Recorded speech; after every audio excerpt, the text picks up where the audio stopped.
李君远，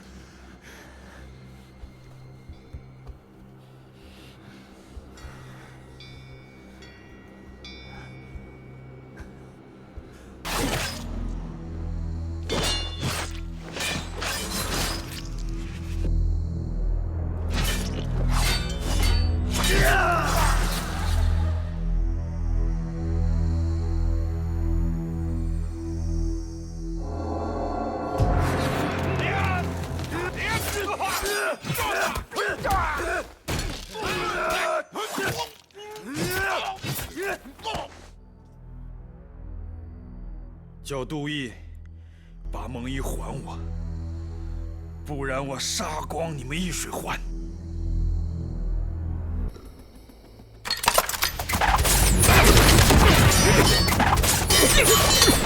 走！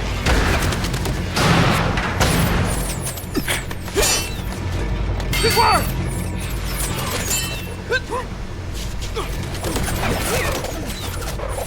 走！走啊！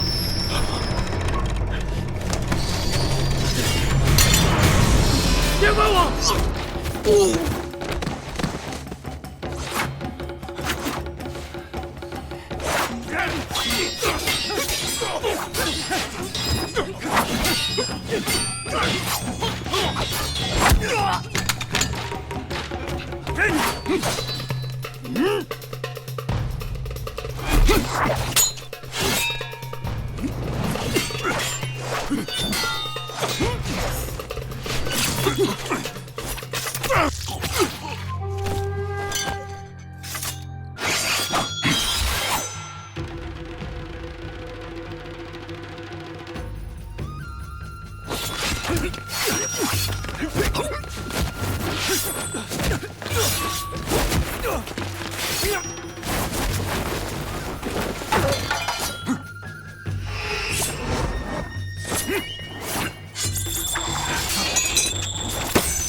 判官，我看你今天还是把铜片交出来吧。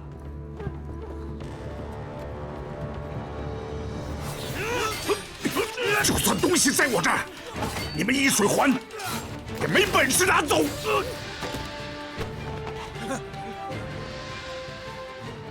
傻小孩儿！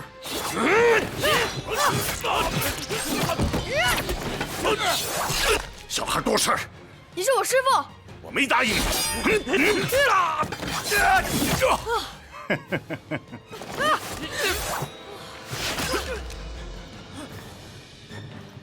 易水环的人什么时候变成这个德行了？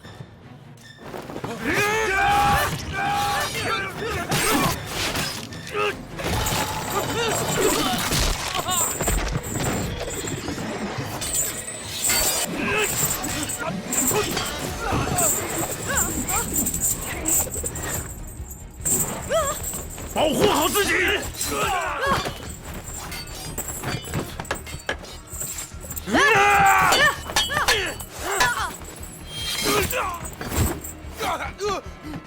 往阳台走！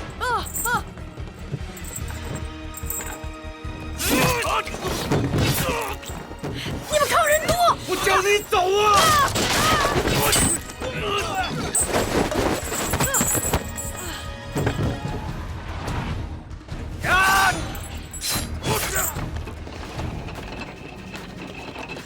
师傅，快跳下来！我没你这个徒弟！那我走了。回来！你答应了吗？哪那么多废话？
许诺！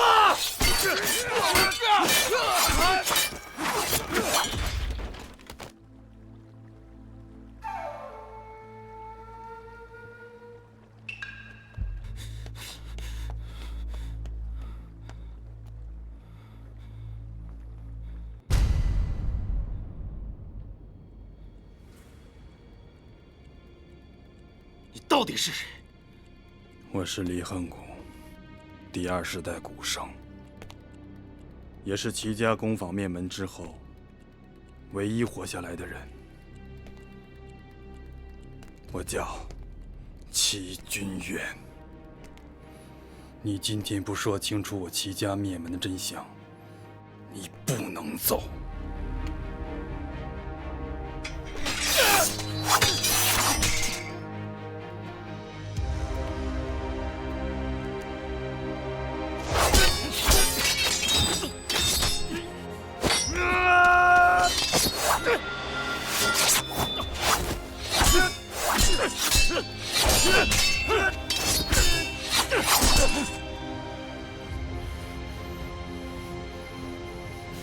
你们易水环跟我齐家灭门有什么关系？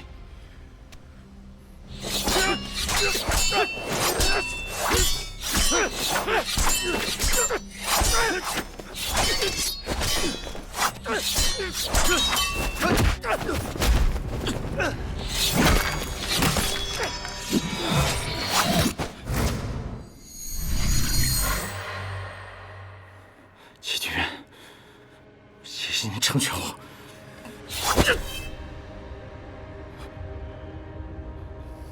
你们易水环和我齐家灭门到底有什么关系？齐家灭门是易水环4大堂主亲手做的。我不信！齐家明明是判官所杀，那件事我亲眼所见。我不知道你看见什么，我也不认识判官是谁。我只知道，那天我亲眼看见，齐家37口都是易水环的人杀的。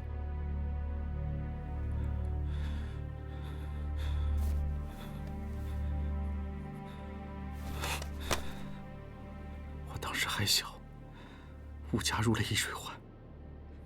那时候不懂事，他们骗我只是抢东西，叫我负责点算在齐家铁铺里的人数。我还亲眼看见明慧爹临死前向我求救，我那时很怕，只能眼睁睁地看着他死。这10年，我无时无刻不在受良心谴责，但大错已经铸成，所以我一直守着明慧，希望可以保护她，希望能赎回我一些罪孽。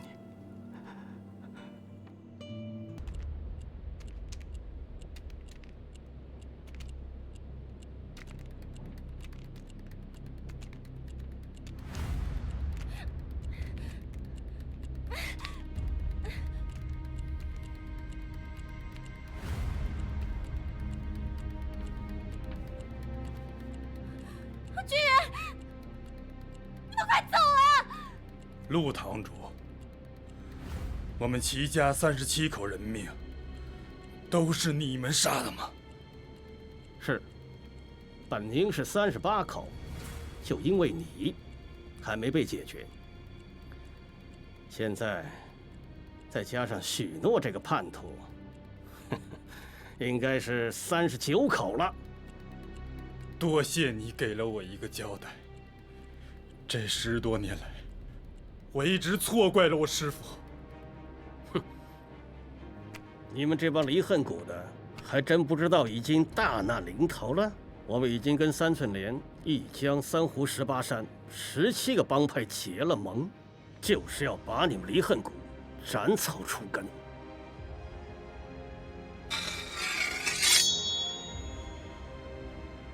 待会儿我冲向陆清，接住他，就向明慧，马上走。我们走了，你怎么办？这是我的家事，不用你管。这也是我易水环之事，我不能不管。君远，君远，君远，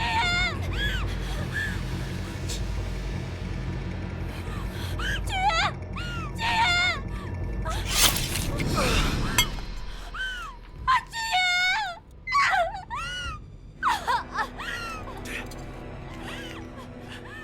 不要怪我，你不是要我照顾好明慧吗？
你去陪他们练习一下。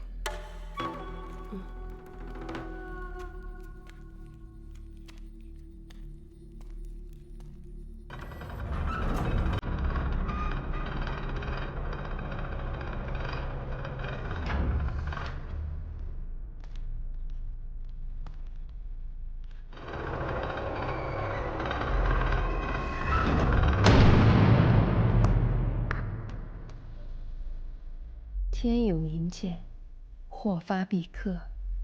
银剑在心，施行于天。宇宙在乎手，万化生乎身。天性仁义，人心机理。所谓心无旁骛，百发百中。我今天就是要让你们在这战场上把心都修一修。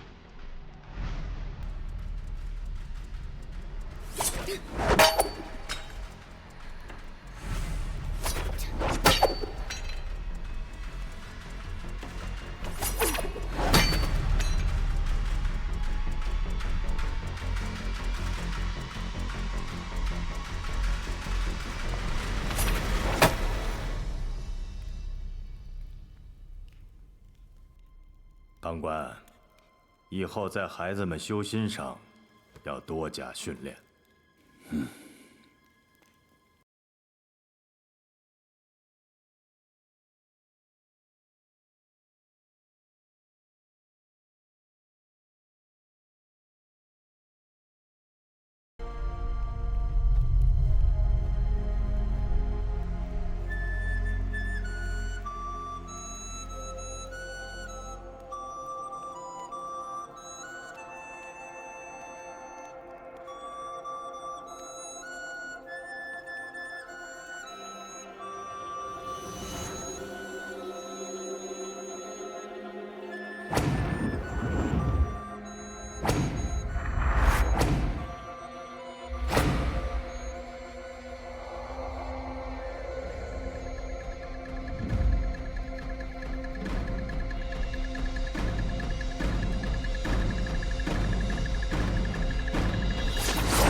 你太厉害了！你怎么这么厉害？不错呀，连这招都能想得出来。怎么做到的？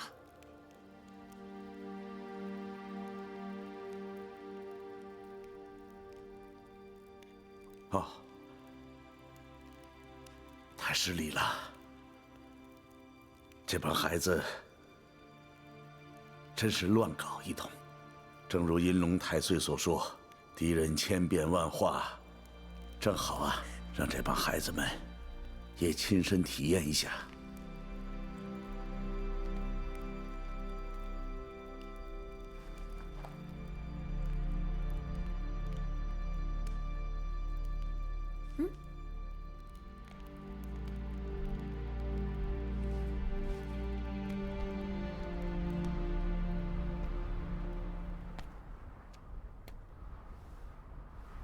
太岁，我听说银龙带着徒弟们还有部下都下山去了。判官，我想知道你对此事的看法。这是在挑衅谷中的法度啊！其实，我当年也曾向老谷主力荐银龙做谷主。谷主回答我说，时势不需要他。记得当年老谷主大炼之日，银龙伏在我的耳边说了几句话。他说，如果时势不需要他，他可否再造一个时势？那您说，我们是否要做些准备啊？那么摆在他面前的只有2条路。第一条就是见我们怕事，继续与我们对抗下去；而另外一条，就是感受到我的大量，能够回心转意。面对此事，我这个做哥哥的，自有当哥哥的度量。我们全都按兵不动，选哪条路，则要由他自己抉择。我不是怕树立一个强大的敌人，而是害怕失去一个同甘苦共患难、历尽艰辛的好兄弟。不知是不是命运的安排，银龙收了孟仪为徒，而你却收了齐君元为徒。或许我们这一代解不开的恩怨，真的是要靠他们下一代去了解了。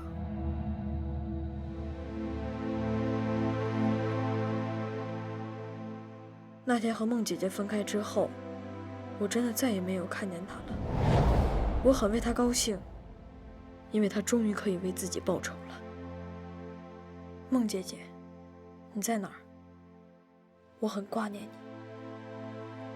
我曾经多次问师父，知不知道孟姐姐去了哪里？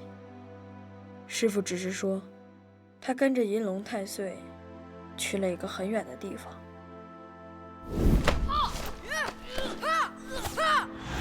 孟姐姐走了之后，师父不知为何对我们的训练加倍严厉起来。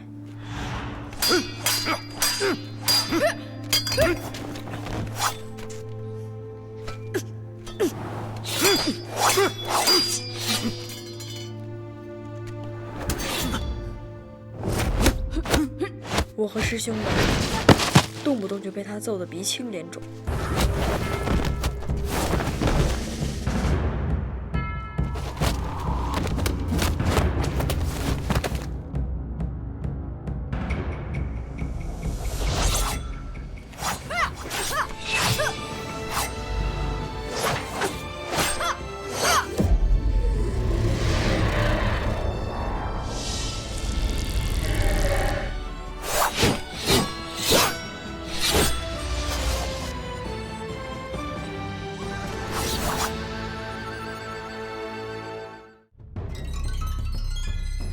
当古知道白无常已取回金榜题名之时，太岁便马上通知他去南地藏报信，命南地藏务必小心敌人暗算，以及策划反击行动。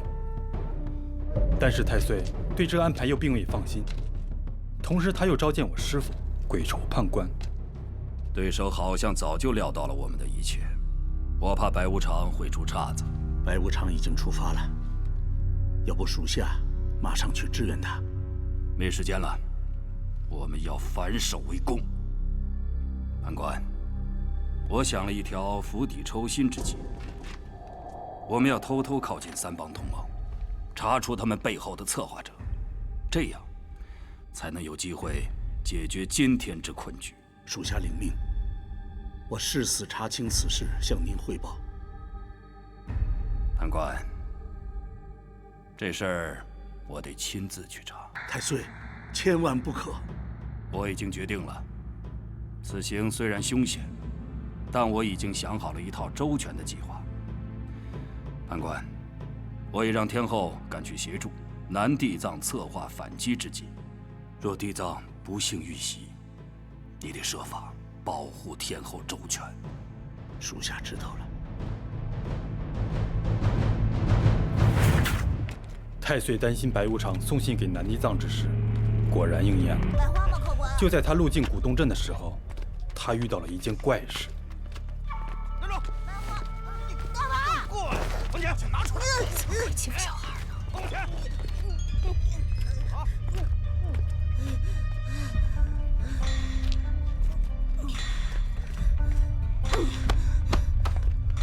这位官人真好，真喜欢欣赏。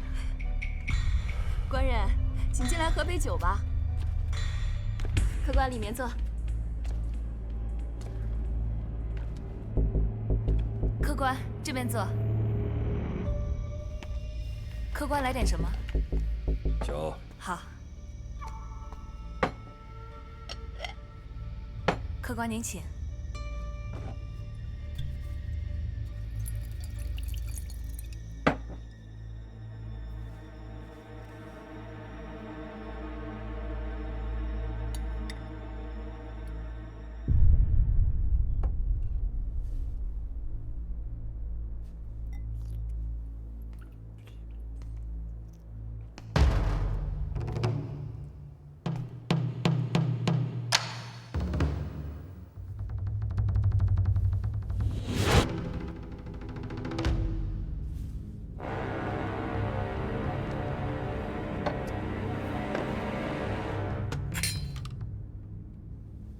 来壶酒。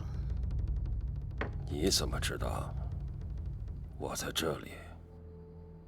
这不重要。谷主出事了。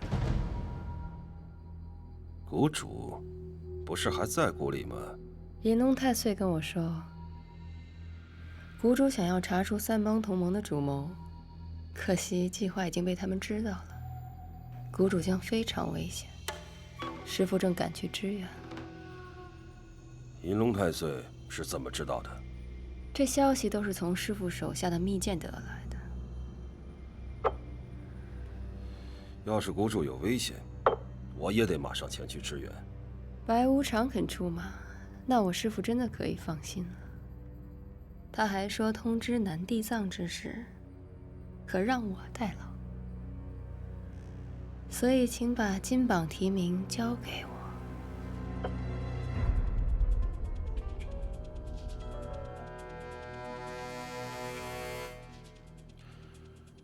若银龙太岁亲自前来，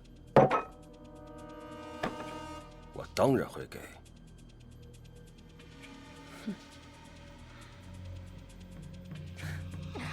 白无常，你为什么不相信我？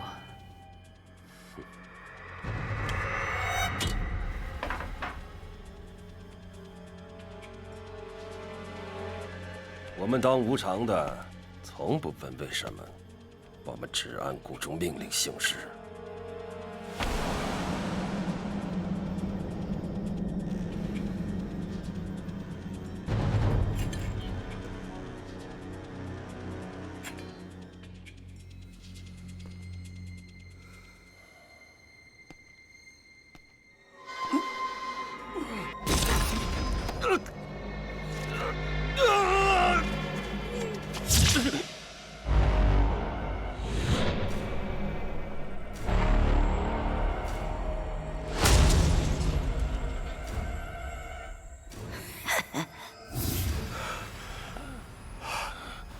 白无常遇袭，太岁杳无音讯。同时，谷中查到，易水环等连同17个刺客组织，突然销声匿迹。江湖上从未安静得如此可怕。眼看一场血雨之战马上就要展开，就在此时，一人持着烧焦了的太岁面具回谷暴雪。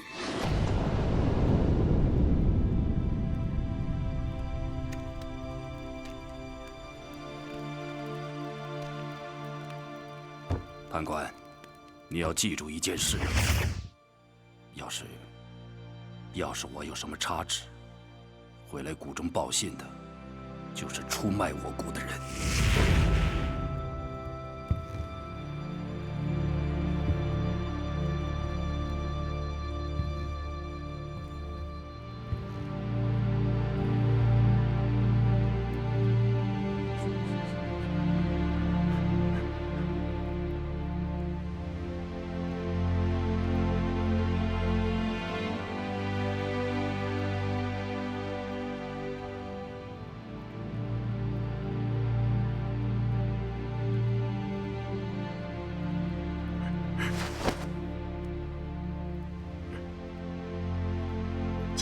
太岁，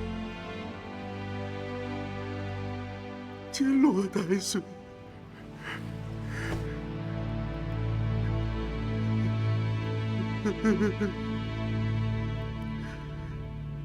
怎么会是这样？剑落太岁，太岁，为了去查三帮同盟，结果被三帮上万高手围攻，我赶到时，只见一片火海，太岁和三帮高手一同归于尽，烧成焦炭。我无能，只能从太岁尸体上抢回这面具。怎么会这样？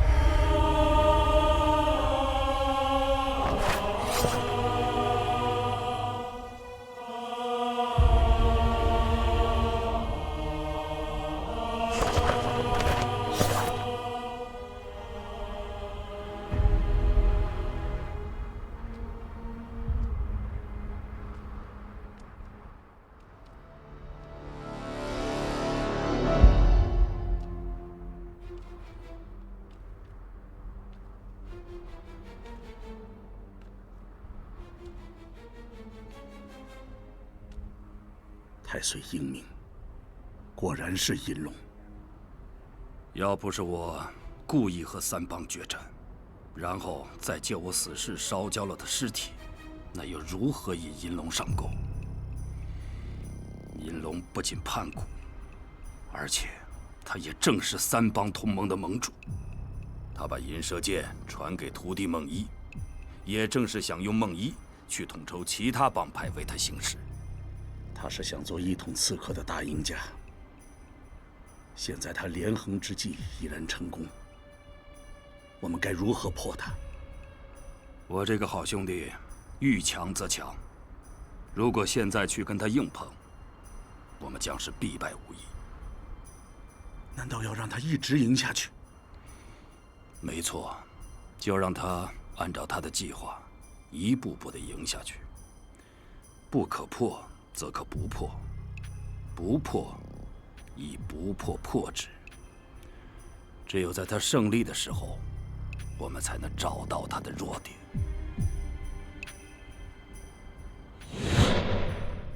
师父和太岁见面之后，便马上派我去南地藏支援。那天师父神色凝重，他还再三叮嘱我：师父老了，这个局再怎样，我也是想不通的了。记着我一句话，我给你的任务为期3天，无论发生什么事，3天之后必须回国。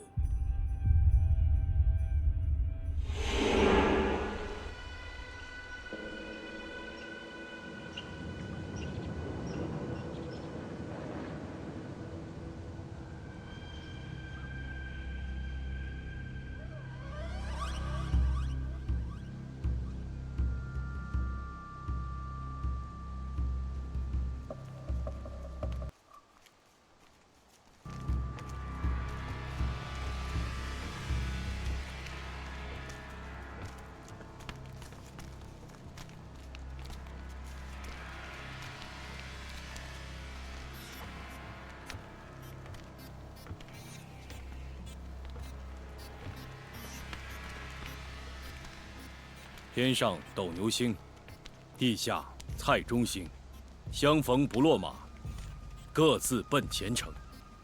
北境天尊地，南问地藏王，有事须禀告，求神指引道。在下南地藏舵主，地藏王左军，多谢兄弟来报信。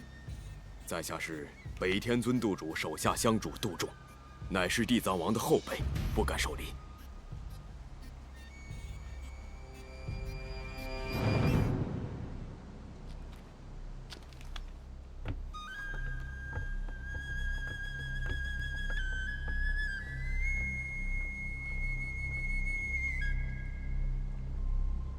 杜兄弟，请出示金榜题名，以辨真假。地藏王，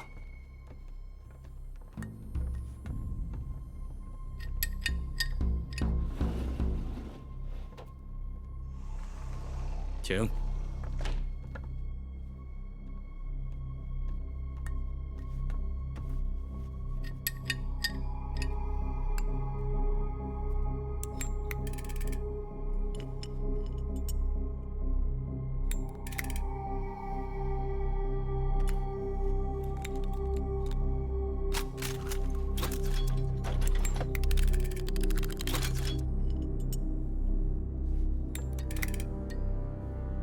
请，地藏王请。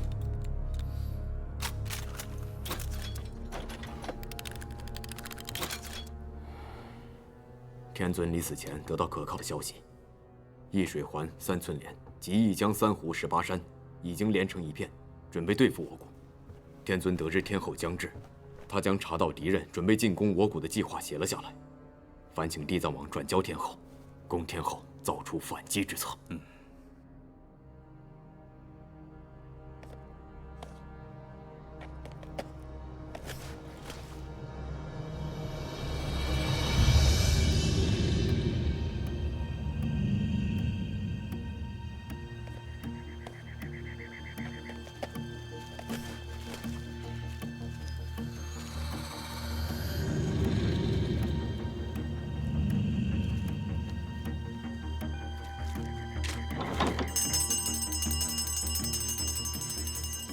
地藏王发现至少有20余人正从南方前来总坛。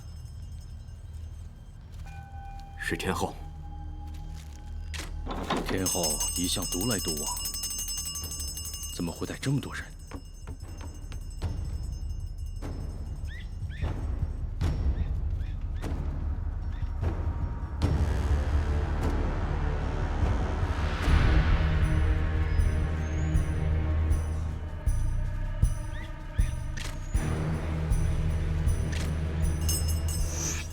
地藏王是易水环，他们正从东南方前来总坛。地藏王，西南方向也发现易水环的人向我方进攻。易水环早预备好，分四面包抄我们。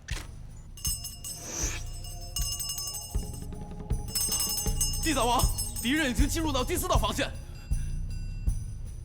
敌人来得好快，等他们走第2环时，我们立刻放箭，告诉南地藏所有兄弟，我们准备应战。是。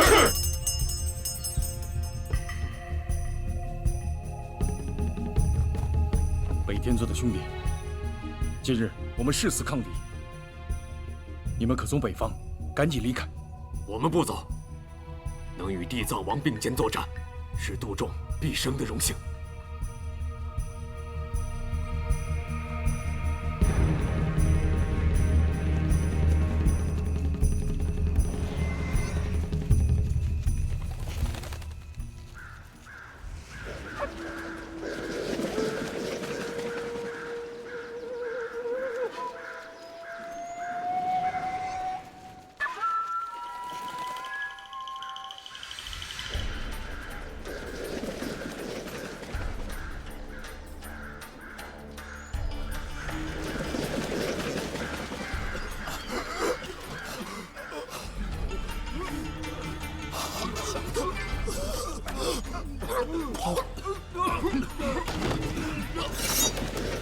地藏王，13寸连。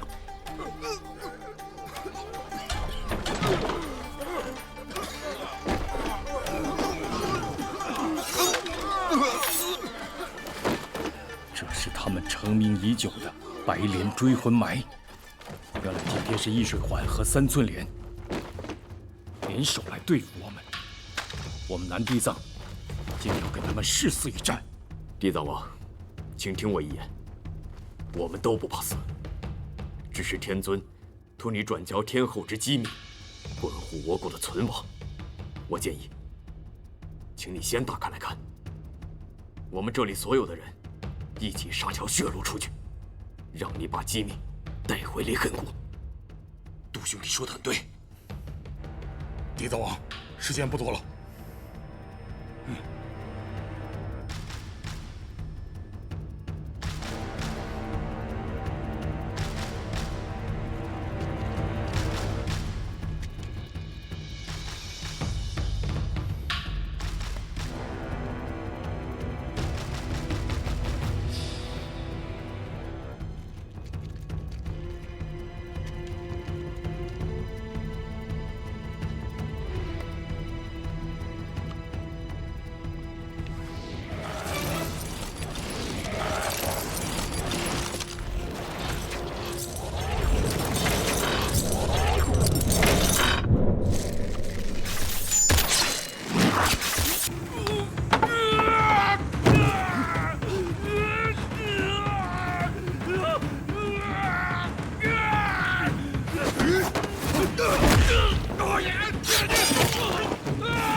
地藏王，有礼了。我乃是易水环第16堂鸟山堂堂主杜毅，可惜啊，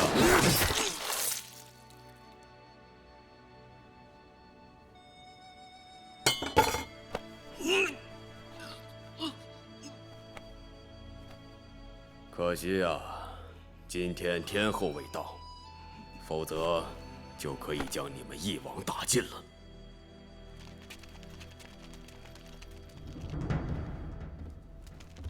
堂主，天后未到，我们暂且离开，总督会再安排。是堂主。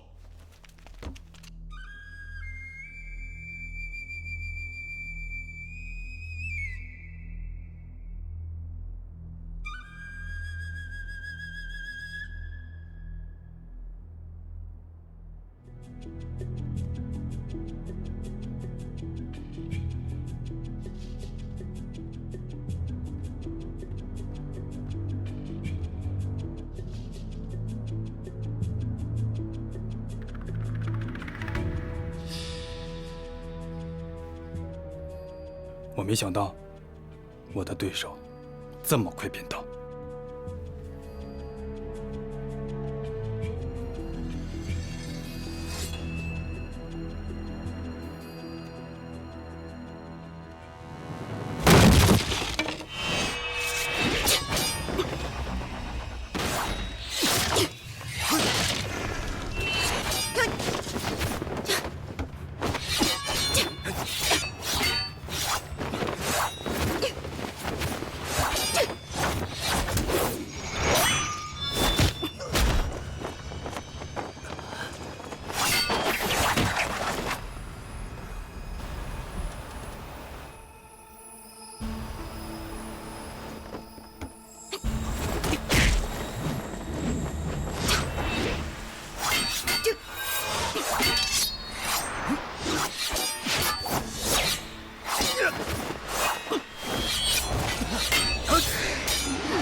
梦怡，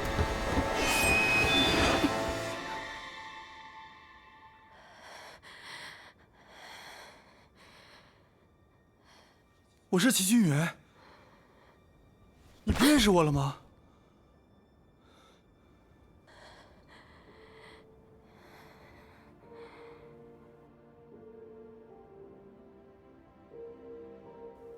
我时常想起你。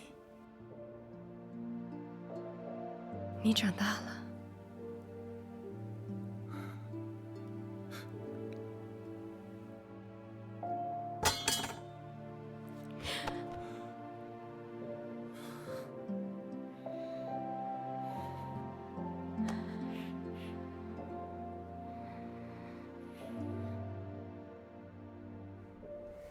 谁派你来的？我师父，他让我给地藏王送信，可惜我来迟了。他还说什么？他说，3天后天后会到，让我来保护他。啊，他还说，敌人会派高手来此，让我小心一点。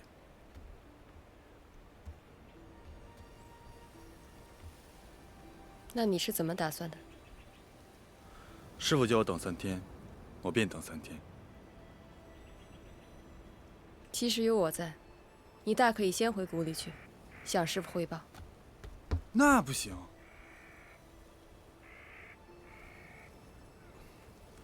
师父说，敌人派来的一定是高手。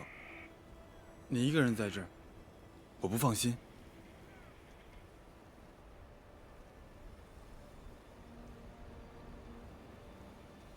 这里不止我一个人吧？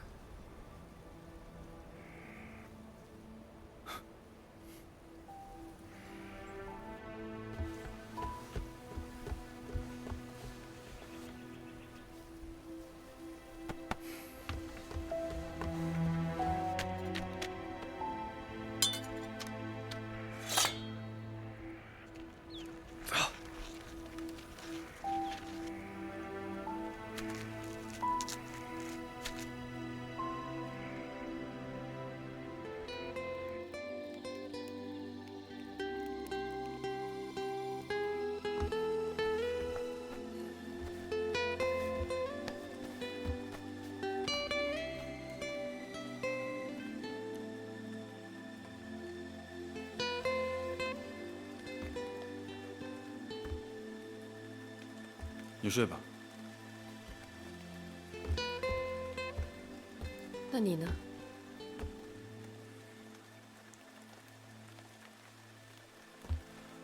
今晚我在外面守夜，时间不早了，你先睡吧。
我会选择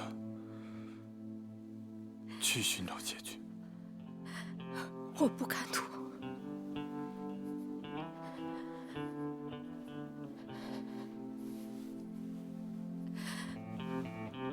我不惜代价。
齐俊元知道你是来行刺天后的吗？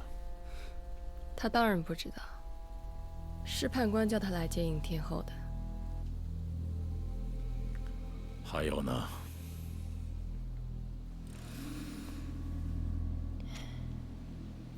他爱上我了。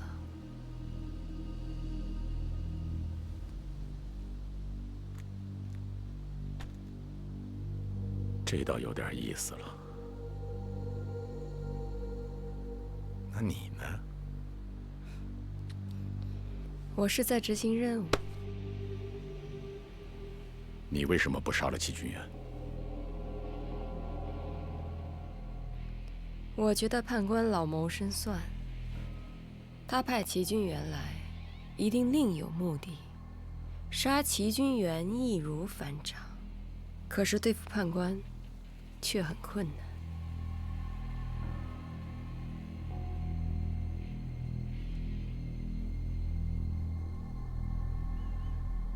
很好，看来这么多年我没有白教你。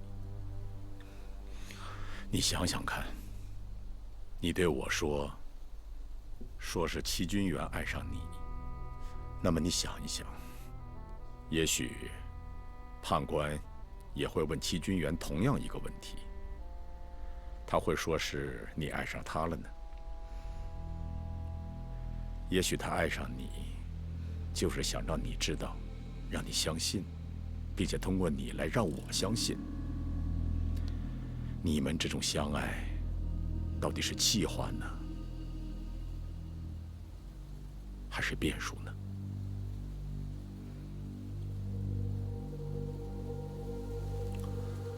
不过我下棋的时候倒是喜欢有变数。明天中午，易水环、杜毅的手下那些杀手全部会赶到这儿。天后到底能不能赶到这儿来，现在还不知道。无论如何，明天肯定是血雨腥风。你一定要在血战前先行脱身。我要和判官好好下完这盘棋。我不想去伤害到其他的棋子。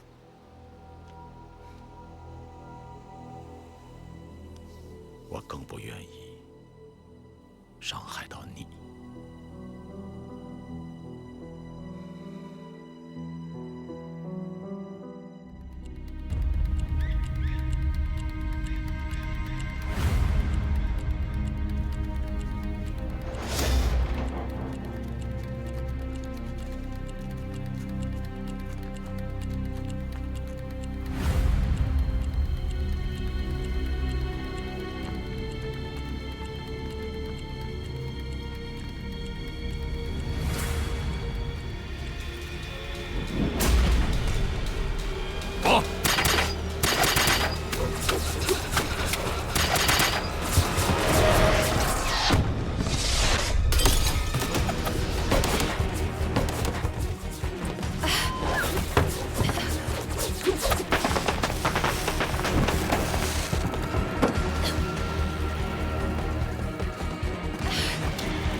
我们死也要死在一起。别赌了，你会输的。没时间了，我只要你一句话，答应我，梦怡，永远和我在一起。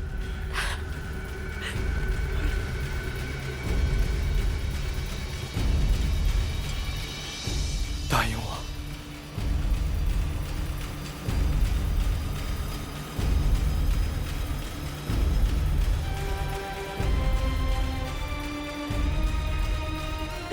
我愿意。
齐军元，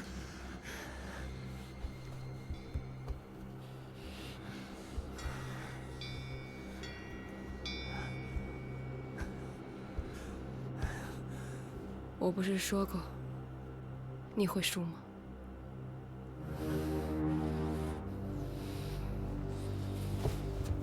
齐军元，我们易水环是讲求利益的，我们需要它。如果你再敢往前走的话，我可以连这。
3天之后必须回国。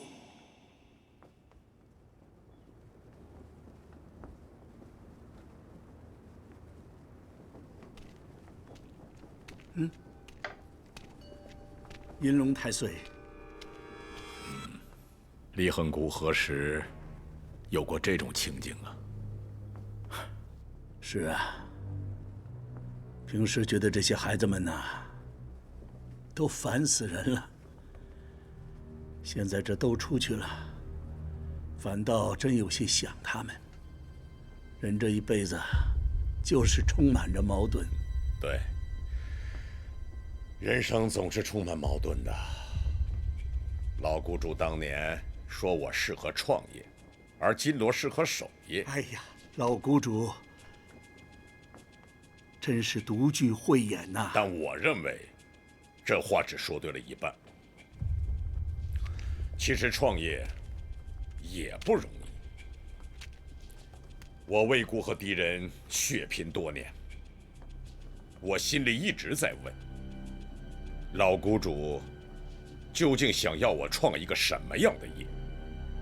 后来我终于明白了，其实他只不过把我当成了一个棋子，让我跟其他的帮派周旋，而让金罗太岁去巩固他自己的大业。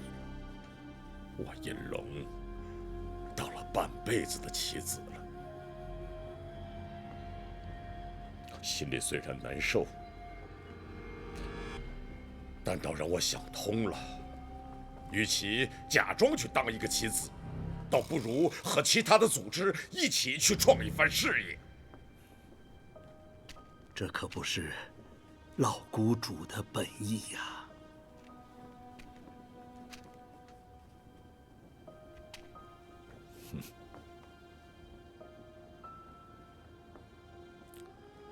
离恨谷这艘大船马上就要沉了，我不会看着你淹死的。判官，我希望你过来帮我。我呀，老了，追不上你们的想法，也更没力气重新再教一班学生了。哎，老了，老了。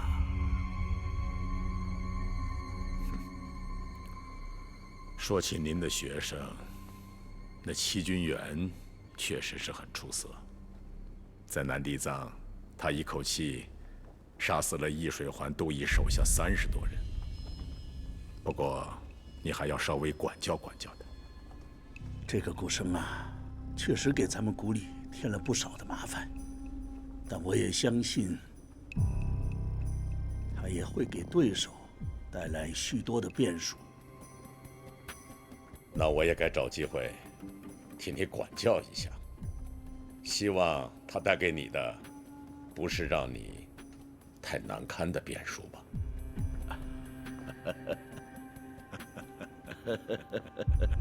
这场抓走梦一的戏码，一定是银龙亲手策划。他把我和梦一变成他跟谷对弈的棋子，我就干脆跟银龙下一句：谷里有难，我不能丢了师傅的面子。找回梦一，也就能找到银龙。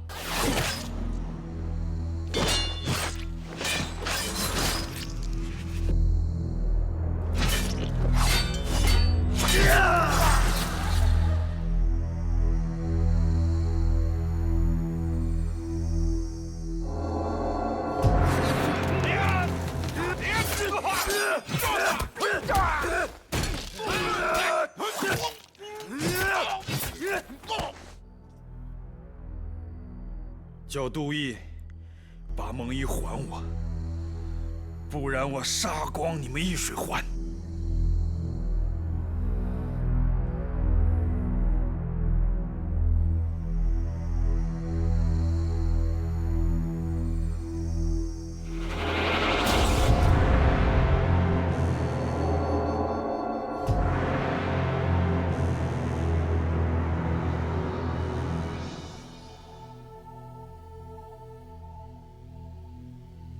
戚君元先后摧毁我日子堂、月子堂2个堂口，杀我23人，重伤36人。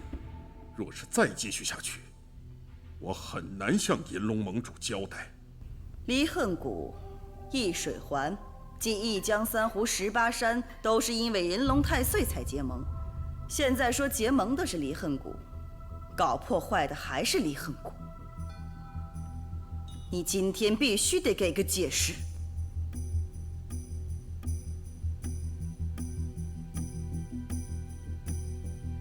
这一切都是鬼仇判官那只老狐狸的诡计，他只是想利用他的徒弟来扰乱我们大家。若不是你说他仍有利用价值，区区一个齐君元，我们易水环一早就把他除掉了。齐君元乃我离恨谷之人，要动手也应该由我们来动。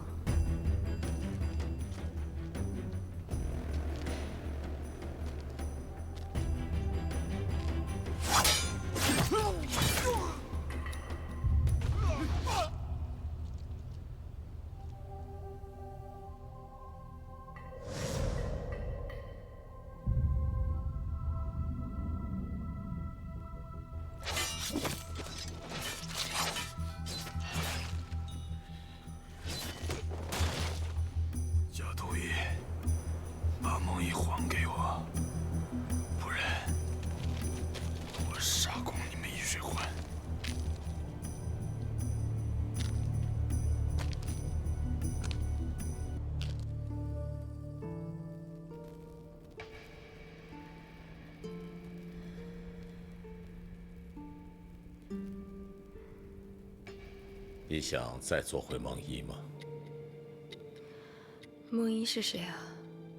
我忘了。戚君元那一部分也忘得干干净净了吗？你想说什么？你喜欢他吗？我早就跟你说过，如果你不相信我的话，就杀了我。逃避是躲避现实最懒惰的办法。戚君元一直在破坏我的计划，我想让你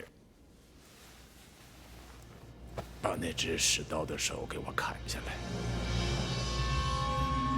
如果是要我动手的话，我要的就不只是他那只手了。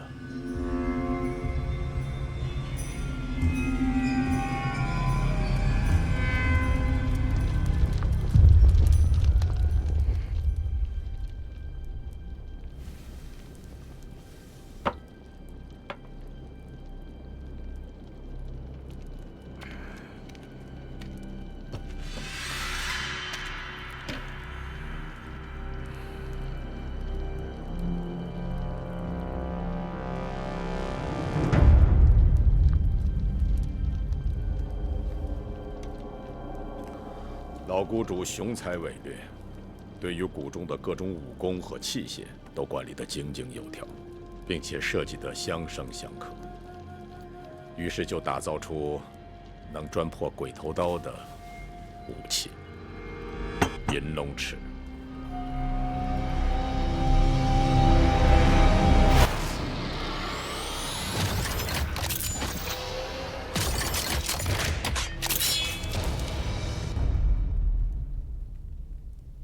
你的师父已经离开离恨谷了。我银龙还是爱才的。你本来是一直很优秀的棋子，但棋子得按令行事。可你竟敢有自己的想法，一再去碰我手下的棋子。你错了，我才是和你真正下棋的对手。梦怡在那儿。你真要和我下这盘明知会输的棋吗？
今天邀你过来，就是要把这局给你解开。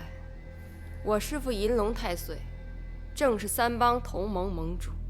我们已经计划整整10年，江湖上相克不如相生。我师父谋略武功过人，三帮已全都归附。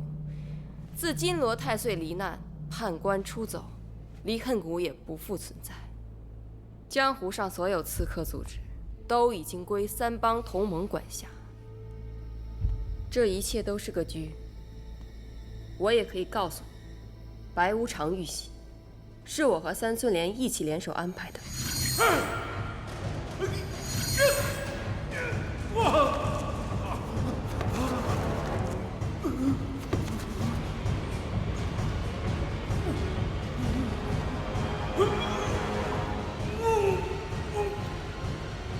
杜毅用抢回来的金榜题名去将南地藏全军歼灭，这当然全是出自我师父银龙太岁之手。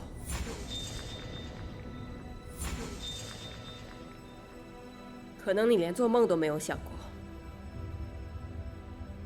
你齐家被灭门，就是因为银龙太岁需要藏宝图里的宝藏，所以才派易水环帮他动手。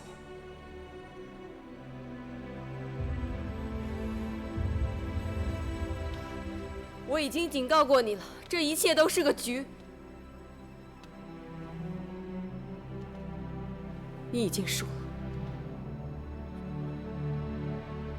梦一，我要带你。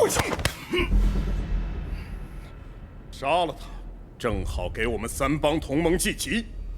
今天是我主持大会，孟安，银龙太岁只是叫你来监察，一切由我来决定。他杀了我们那么多人，你不会想就这么把他放了吧？盟主曾亲口对我们讲，今日不是留守，便是留头。若是白衣不出手，我们帮他出手。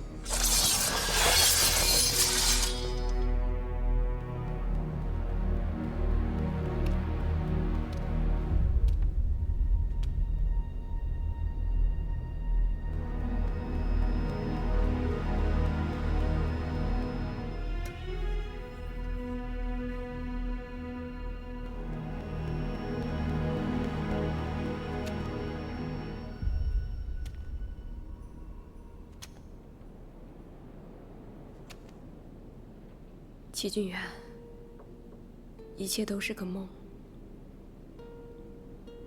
今天你该醒了。我一切都是骗你的。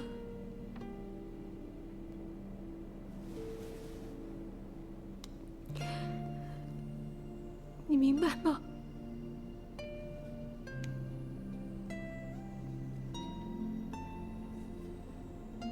明白。你相信吗？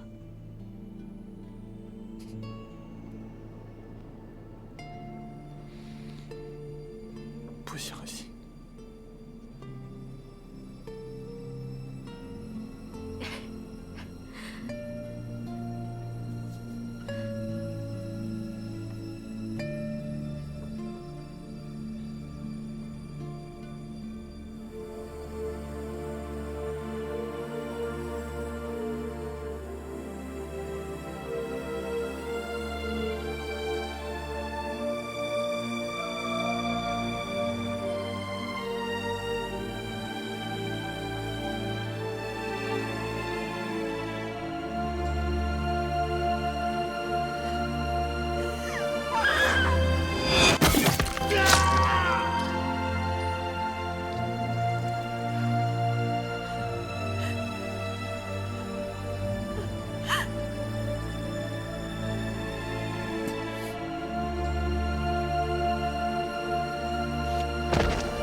我已经做了我该做的，把我骗他的都告诉他了。我向他坦白，我也要向你坦白。我没有忘记梦怡，我不能把梦怡给你，因为她是属于齐君元的。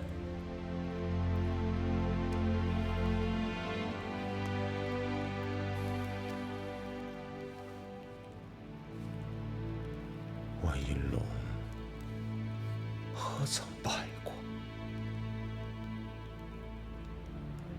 这一局不算完。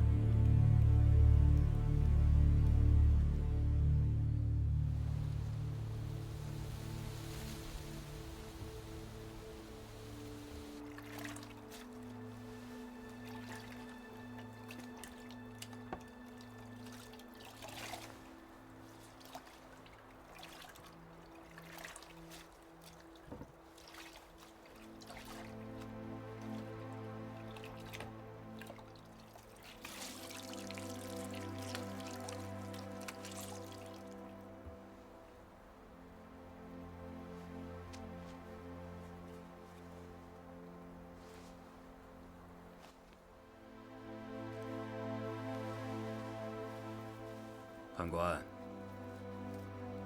这里是银龙最想不到的地方，你就让他在这儿好好休息吧。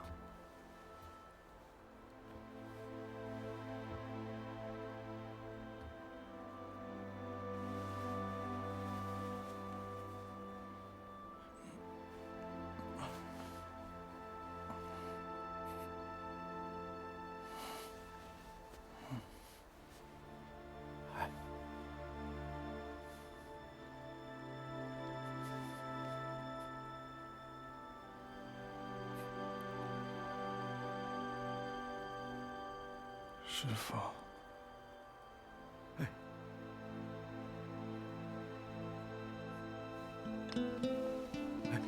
别动，别动，别动，你好好休息，不许动。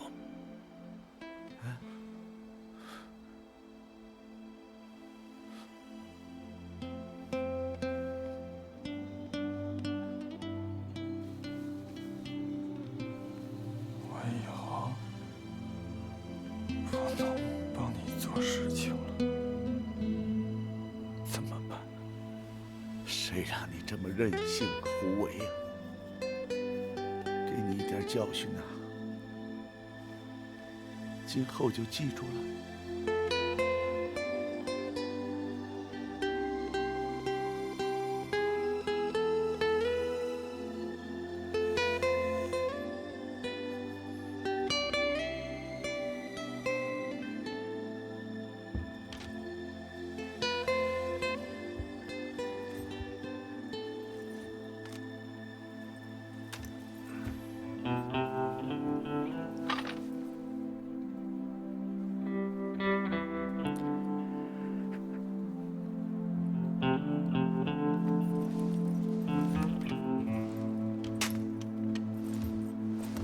站住！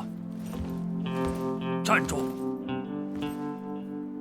你明知道自己根本就敌不过银龙，我没有想过要胜他，但我只想要回他的一只手。现在谁的心里都不好过，包括银龙在内。我们都应该清楚。这次银龙在感情上的挫败，要远远超过君元的那条手臂。银龙只懂得控制别人的心，但他却控制不了自己。现在，正是我们反击的时候。可是他的银龙尺能破我们一切武器。对，银龙尺能产生惊人的磁力。但它也绝非无懈可击。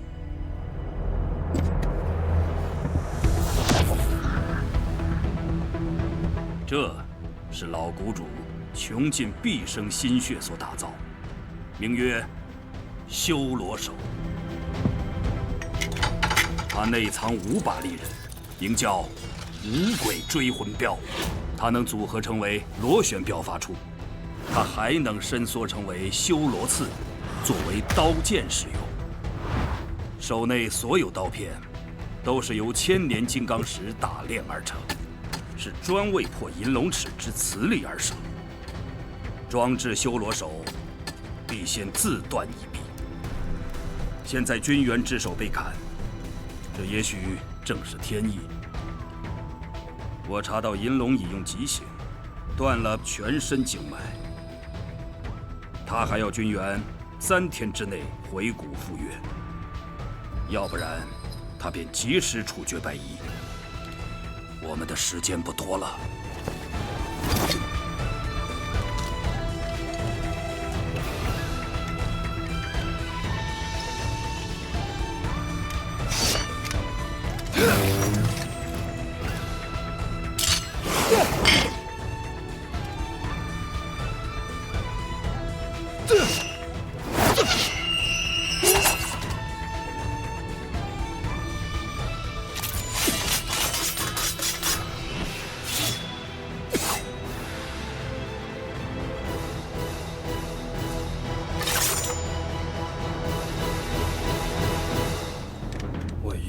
把梦怡救回来。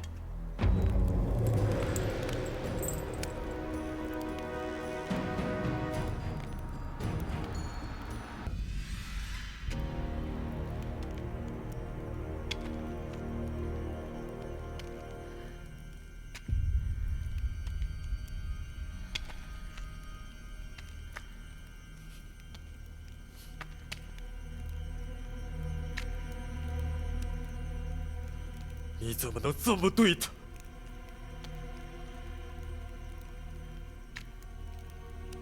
他昏过去好多次了，每次醒过来，他都叫着你的名字。这一切都是你们逼的。他有他的方法告诉我，他是属于你的，我也只能用我的方法告诉我自己。我已经不需要他了。君远，我已经很满足了，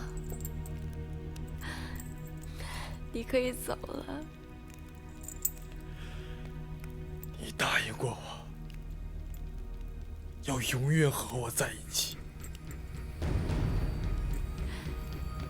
戚君远。